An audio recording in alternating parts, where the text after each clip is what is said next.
Pastor என் compass எங்கே போதுனே தெரியல, கடலுக்குள்ளே விட்டது போல இருக்கு.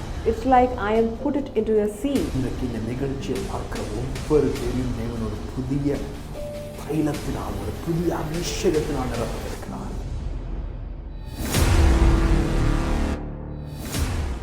சாத்தியமற்றவைகளை சாத்தியமாக்கும் இயேசு கிறிஸ்துவின் இணையற்ற நாமத்தில் உங்கள் ஒவ்வொரு பேரையும் வாழ்த்தி இந்த நிகழ்ச்சிக்கு வரவேற்கிறோம். We greet you all in the name of Jesus, who can turn all your impossibilities into possibilities. எல்லாம் கர்த்தருக்குள் சௌக்கியமா இருக்கீங்கன்னு விசுவாசிக்கிறேன். I believe that all of you are doing well in the Lord.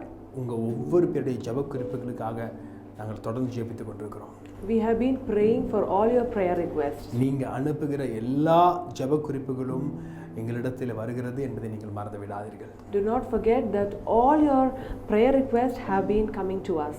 உங்களுக்காக நாங்கள் தேவனுக்கு நன்றி செலுத்துகிறோம். I thank the Lord for all of you. தேவன் உங்க வாழ்விலே செய்து கொண்டிருக்கிற நன்மைகளை எண்ணி தேவனுக்கு நாங்கள் நன்றி செலுத்துகிறோம். I thank the Lord for all the good things that He has been doing in your life. கடந்த நாட்களிலே இந்த நிகழ்ச்சியின் வழியாக அநேக பேர் ஆசீர்வதிக்கப்பட்டிருப்பதை அறிந்து நாங்கள் கர்த்தருக்கு நன்றி செலுத்துகிறோம். We thank the Lord for the Lord has blessed you all through this program.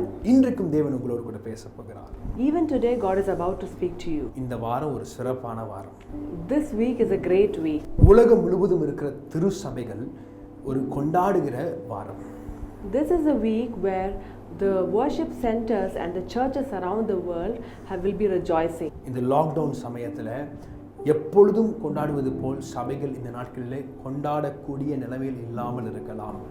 In these times of lockdown, the churches might not be able to celebrate as they used to celebrate before. ஆனால் இது வீட்டிலேயே கொண்டாடக்கூடிய ஒரு பண்டிகை என்று வேத வசனத்திலிருந்து நாம் காண்கிறோம். But as per the word, we can see that this is a kind of festival that can be celebrated even at our homes. என்ன வாரம் இது? What week is this? இது பெந்தேகோஸ்தே வாரம்.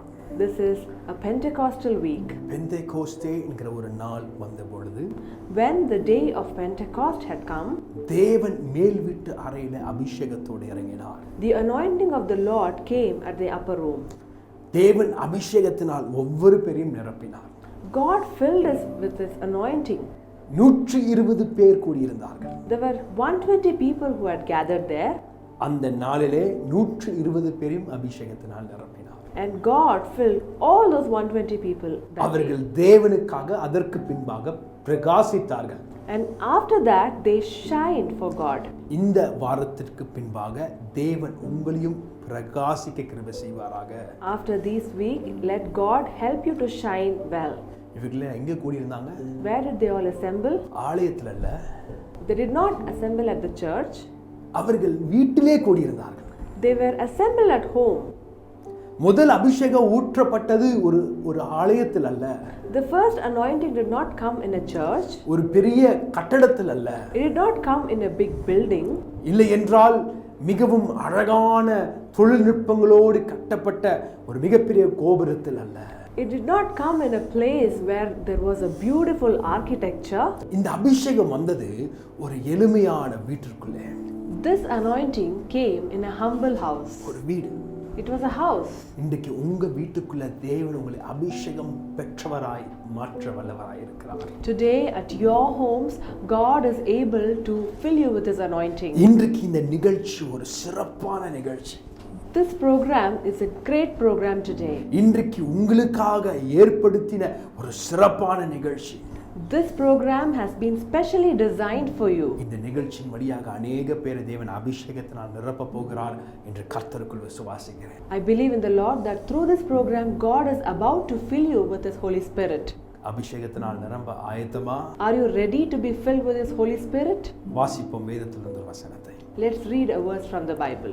1 சாமுவேலின் புத்தகம் 10ஆம் அதிகாரம் 6ஆம் வசனம். 1 Samuel chapter 10 verse 6. அப்பொழுது கர்த்தருடைய ஆவி உன்மேல் இறங்குவார், நீ அவர்களோடே கூட தீர்க்க தரிசனம் சொல்லி வேறு மனுஷனாவாய்.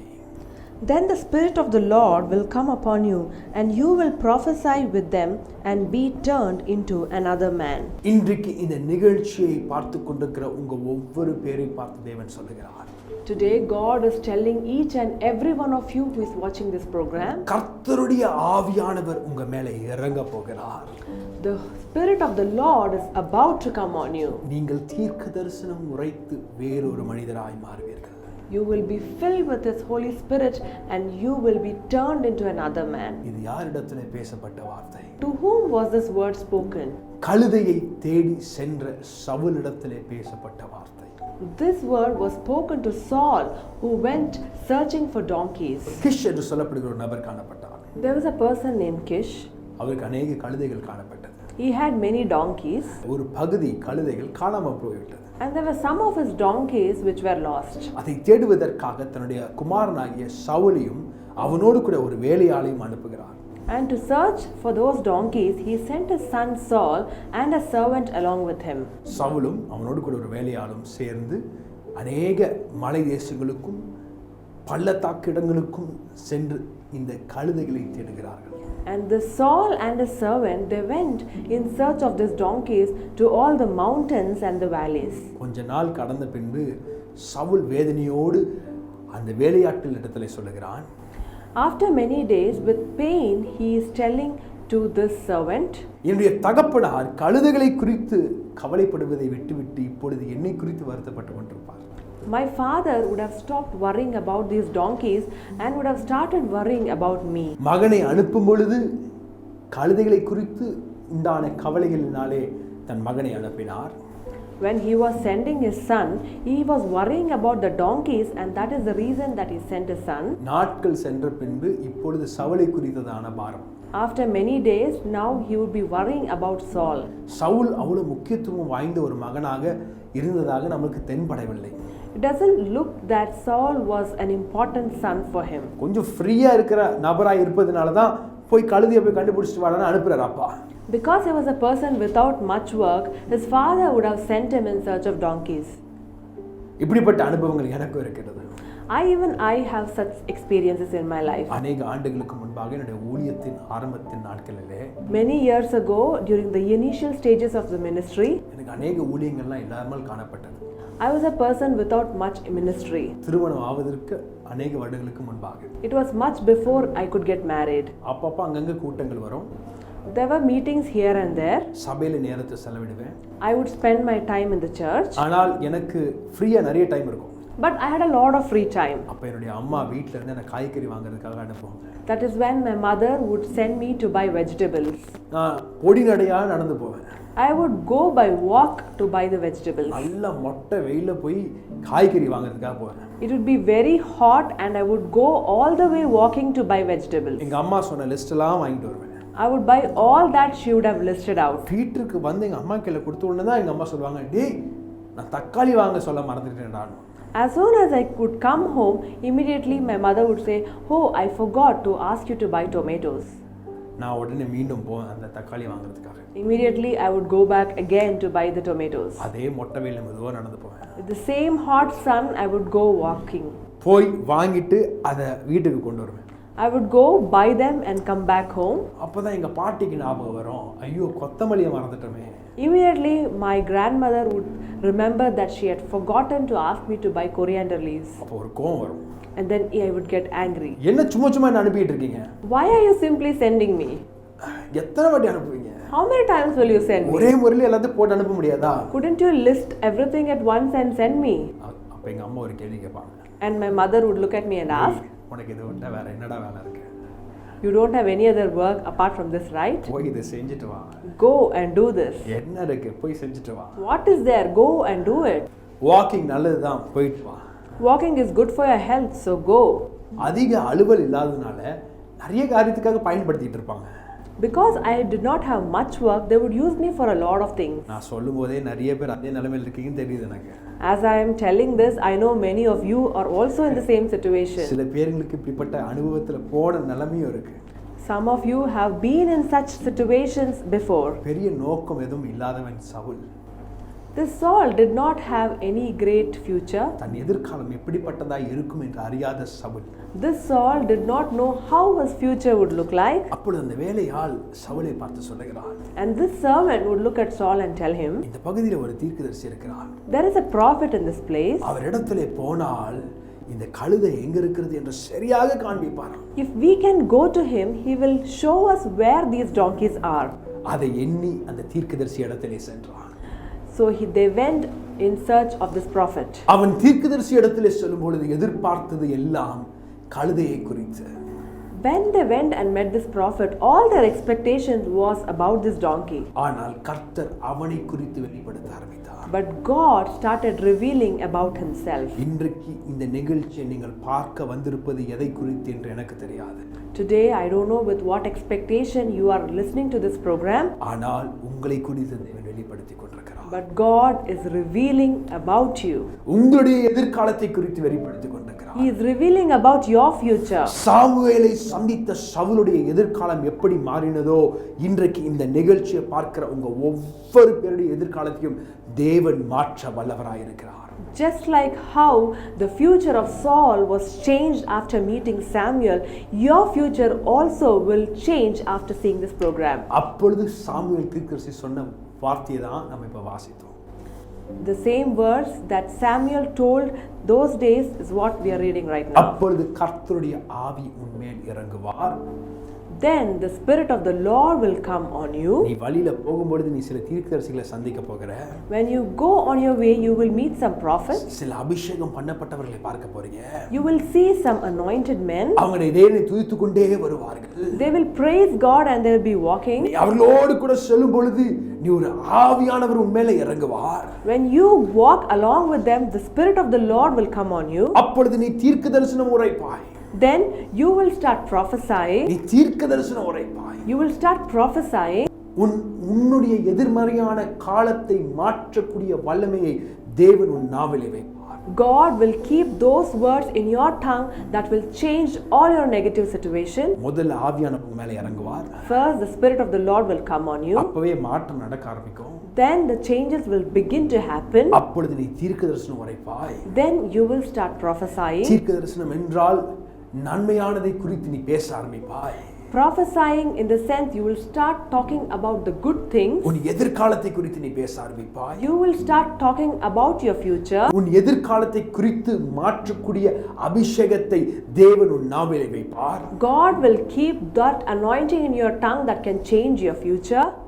பின்பு நீ வேறொரு மனிதனாய் மாறுவாய். Then you will turn into another man. இன்றைக்கு இந்த நிகழ்ச்சியை பார்த்து கொண்டிருக்கிற தேவனுடைய பிள்ளையே, Dear child of God who is watching this program, தேவன் உன்னை வேறொரு மனிதனாய் மாற்றப் போகிறார். God is about to change you into another man. தன் எதிர்காலத்தை அறியாத Saul, The Saul who did not know about his future. தன் எதிர்காலம் எப்படி இருக்கும் என்றே தெரியாத Saul, The Saul who did not know how his future would look like. கழுதைகளுக்கு பின்பாக சென்று கொண்டிருந்த Saul, The Saul who went behind donkeys. தன்னுடைய வாழ்விலே தன்னை குறித்ததான எந்த நோக்கமும் அறியாத Saul, The Saul did not have any hope or expectation about his future. அவருக்குள்ளே ஒரு மாற்றத்தின் நாள் பரலோகத்தினால் முன்குறிக்கப்பட்டிருந்தது. There was a day that was appointed for his change in heaven. அதே போல்தான் புதிய ஏற்பாட்டு காலத்திலே 120 பேருடைய எதிர்காலத்தை மாற்றுவதற்காக தேவன் ஒரு நாளையும் ஒரு வாரத்தையும் முன்குறித்திருந்தார். Just like that, there was a day, a week that was appointed to change the future of all those 120 people. 120 பேருடைய வாழ்க்கையும் மாறினது. All the lives of 120 people changed. ஆவியானவர் உங்க மேல இறங்கும் பொழுது உங்களுடைய எதிர்காலம் மாறும். When the Spirit of the Lord comes on you, your future will change. நீங்கள் வேறொரு மனிதனாய் மாறுவீர்கள். You will change into another man. நோக்கமில்லாத மனிதனாய் நீங்கள் இருக்கிறீர்களா? Are you a person without any expectation? எதிர்காலத்தை குறித்து எந்த திட்டமும் இல்லாத மனிதர்களாய் இருக்கிறீர்களா? Are you a person without any hope for the future? உங்களுக்காக தான் தேவன் இந்த நிகழ்ச்சியை ஏற்படுத்தியிருக்கிறார். Today God has prepared this program just for you. எப்படி சவுல் தீர்க்கதரிசியை சந்தித்த உடனே ஆவியானவரை பெற்று வேறொரு மனிதனாய் மாறினாரோ, இன்றைக்கு நீங்கள் இந்த நிகழ்ச்சிக்கு பின்பாக ஆவியானவரை பெற்று வேறொரு மனிதனாய் மாறுவீர்கள். Just like how Saul met Samuel and became another person, you will also change into another person by after seeing this program. 120 பேர்ல ஒரு நபருடைய பெயர் பேதுரு. Peter was one among the 120 people. யார் இந்த பேதுரு? Who is this Peter? இயேசுவை முகத்திற்கு நேராய் மறுதலித்தவன். He was the person who betrayed Jesus on his face. பின்மாற்றத்திலே சென்றவன். He was a person who had backslidden. அவனுடைய பழைய தொழிலுக்கு சென்றவன். He went to his old job. கர்த்தருடைய ஊழியத்தை விட்டவன். He was a person who left the ministry. கர்த்தருடைய ஊழியத்தை செய்கிறவர்களையும் பிடித்துக்கொண்டு சென்றவன். He was a person who took people who were in the ministry. ஆனால் மேல் வீட்டு அறையின் அனுபவம் அவனை முற்றிலுமாய் மாற்றினது. But the experience of the upper room changed him completely. ஒரே பிரசங்கத்தில் 3000 பேர் ரட்சிக்கப்பட்டார்கள். Just with one sermon 3000 people were saved. ஒரே செய்தியில 3000 பேர் கர்த்தருடைய சபைக்குள் சேர்க்கப்பட்டார்கள். With one sermon 3000 people joined to the church. கர்த்தர் பேதுருவை வேறொரு மனிதனாய் மாற்றினார். God changed Peter into another man. புதிய ஏற்பாட்டு காலத்திலே வல்லமையான அப்போஸ்தலராக பயன்படுத்தினார். He became one of the mighty apostles in the New Testament. அவன் நிழல் பட்டு வியாதிஸ்தர்கள் குணமானார்கள். There were many healed just by his shadow. தான் பேசும்பொழுதே அநேக பேர் விடுதலையானார்கள். As he spoke, there were many who were delivered. தான் பேசும்பொழுதே அபிஷேகம் அநேக பேர் மேல் இறங்கினது. When he started speaking, the anointing of the Lord came on many people. ஒரு சாதாரண மனிதனை அசாதாரணமான மனிதனாய் தேவன் மாற்றினார். God changed this ordinary person into an extraordinary person. ஒரு சாதாரண சவுலை ராஜாவாக மாற்றினார். God changed this ordinary Saul into a king. எப்பொழுது மாற்றப்பட்டது? How did this change come? ஆவியானவர் அவங்க மேலே இறங்கின பின்பு. After the Spirit of the Lord came on them. இன்றைக்கு இந்த நிகழ்ச்சியை பார்க்கிற ஒவ்வொரு பேரையும் தேவன் ஒரு புதிய தைலத்தினால் ஒரு புதிய அபிஷேகத்தினால் நிரப்பவிருக்கிறார். Those of you who are watching this program, God is able to anoint you with a new oil, with a new anointing. நிறைய பேர் சொல்லிக்கிட்டு இருக்கீங்க, பாஸ்டர் என் காம்பஸ் எங்கே போகுதுன்னே தெரியல. Many of you are telling, Pastor, I don't know which direction is my compass turning to. கடலுக்குள்ள விட்டது போல இருக்கு. It's like I am put it into a sea. சில பேருக்கு சொல்லுவாங்க, என்னை கடல்ல தள்ளி விட்ட போல இருக்கு. Some people say that it's like I have been pushed into a sea. ஏன் அப்படி சொல்றாங்க? Why do they say though? கடலுடைய மைய பகுதியில் போய் நின்றீங்கன்னா எந்த சைடு போறதுனே தெரியாது. If you are in the center of the sea, you would not know to which direction you are going to. எந்த வழியா போகணும்னே தெரியாது, எல்லாம் ஒரே மாதிரி இருக்கும். You do not know which direction you are turning to because everything looks alike. இந்த நிகழ்ச்சியை பார்க்கிற அநேக பேருடைய நிலைமை அதுதான். Those of you watching this program, many of your situations also would be so. எங்க போறனே தெரியல. You do not know which direction you are going to. சவுலுக்கு அப்படிப்பட்ட நிலைமை இருந்தது. Even Saul had that situation. எந்த சைடு போகணும்னே தெரியல. He did not know which direction he was heading to. என்ன எதிர்காலம் என்றே தெரியவில்லை. He did not know what was his future. ஆனால் அவர்கள் உற்றார் உறவினர் மத்தியிலே தேவன் அவனை உயர்த்தினார். But God lifted him up amidst of all his friends and relatives. அவன் ஒரு சிறிய கோத்திரத்தை சார்ந்தவனாய் காணப்பட்டான். He was a person who belonged to a small tribe. ஆனால் சிறிய கோத்திரத்திலிருந்து அவனை தேர்ந்தெடுத்து பெரியவனாய் தேவன் உயர்த்தினார். But God chose him from that small tribe and made him a great person. இது எப்போ நடந்தது? How did this change come to? ஆவியானவர் அவனுக்குள்ளே இறங்கின பின்பு. When the Spirit of the Lord came on him. பேதுருடைய வாழ்க்கையில காம்பஸ் எங்க போகுதுனே தெரியல. Even for Peter, he did not know which direction his compass was turning to. வேத வசனத்துல வாசிக்கும் பொழுது அதே நிலைமையில அவன் காணப்பட்டான். If you read the word of the Lord, it says that even he was in such situation. எந்த வழியே போகணும்னே தெரியல. He did not know which direction he was going to. அவனுடைய எதிர்காலம் மாற்றப்பட்டது. His future was changed. ஒரு சில மாதங்களுக்கு முன்பாக இஸ்ரவேல் தேசத்திற்கு நான் சென்றிருந்தேன். Few months ago, I had been to the land of Israel. அந்த இடத்துல மேல் வீட்டு அறையிலே ஒரு ஆராதனை நேரத்திலே நடைபெற்ற ஒரு காரியம் என்னை அதிகமாக தொட்டது. In that place, the experience of the upper room touched me greatly. மேல் வீட்டு அறையிலே நாங்கள் எல்லாம் ஆராதித்துக் கொண்டிருக்கும் பொழுது நான் அந்த ஆராதனை நடத்தி கொண்டிருந்தேன். I was leading the people in worship in the upper room. எல்லா ஜனங்களும் ஆராதித்துக் கொண்டிருந்தார்கள். All the people were worshiping. தேவனை துதித்துக் கொண்டே இருக்கிறாங்க. They were all praising God. பலத்த அபிஷேகம் அந்த இடத்துல இறங்கினது. And there was a great anointing that came into that place. அநேக பேரால தங்களை கட்டுப்படுத்தவே முடியவில்லை. Many of them could not control themselves. அந்த இடத்துல அநேக பேர் நவமான பாஷைகளினால் தேவன் நிரப்ப ஆரம்பித்தார். God started filling many people with new tongues. இந்த இந்தியர்கள் எல்லாம் சேர்ந்து ஆராதிக்கிறத பார்த்த மற்ற தேசத்துக்காரங்க, When all these Indians were gathered and they were worshipping, there were people from other countries coming in, அவங்களும் எங்களோட சேர்ந்து ஆராதிக்க ஆரம்பிச்சிட்டாங்க. and even they started worshipping along with us. நாங்க பாடுகிற பாடலை கேட்டு அவங்க ஆராதிக்கல. They did not worship because of the songs that we were singing, ஏன்னா அவங்களுக்கு நாங்க பாடுற பாட்டே புரியாது. because they will not understand the song that we sang. நாங்க பாடிக்கொண்டிருந்தது தமிழ் பாடல், பெர்க்மான்ஸ் ஐயாவுடைய பாடலை பாடிக்கொண்டிருந்தோம். We were singing a Tamil song, that is Father Berkman's song. நாங்கெல்லாம் ஆராதித்து கொண்டிருக்கிறோம். எங்களோடு கூட சேர்ந்து சீன தேசத்துக்காரங்க, அமெரிக்கா தேசத்துக்காரங்க, நைஜீரியா தேசத்துக்காரங்க, அப்படி பல தேசத்து ஆட்கள் எல்லாரும் எங்களோடு கூட சேர்ந்து ஆராதிக்க ஆரம்பித்தார்கள். As we started worshipping, there were people from China, from America, from Nigeria, all joined with us and started worshipping the Lord. அப்போஸ்தலர் நடவடிக்கை 2ஆம் அதிகாரத்தில் நடந்த அதே காரியம் என்னுடைய கண்களுக்கு முன்பாக நடப்பதை நான் பார்த்தேன். The same incident that happened in Acts chapter 2, the same thing I could see in my own eyes. வித்தியாசமான பாஷைக்காரர்கள் எல்லாம் அபிஷேகத்தால் நிரப்பப்படுறாங்க. All the people with different nationalities, they were singing and worshipping the Lord. அந்த அறைக்குள் வருகிறவர்கள் எல்லாம் அபிஷேகத்தால் நிரப்பப்படுகிறார்கள். All those who walked into that room were filled with the Holy Spirit. பயங்கரமான தேவ வல்லமை. There was a great power of God. அந்த ஆராதனையின் அபிஷேகம் முடிந்த பின்பு, அந்த ஆராதனை முடிந்த பின்பு அநேக பேர் இடத்துல சாட்சியாக சொன்னாங்க, எங்களுக்குள்ள ஒரு வித்தியாசத்தை உணர்கிறோம். After the worship was over, there were many people who came and testified to me that they could experience a change in their life. அவங்களுடைய எதிர்காலத்தை குறித்து தான் நம்முடைய நோக்கம் மாறினது என்று சொன்னார்கள்.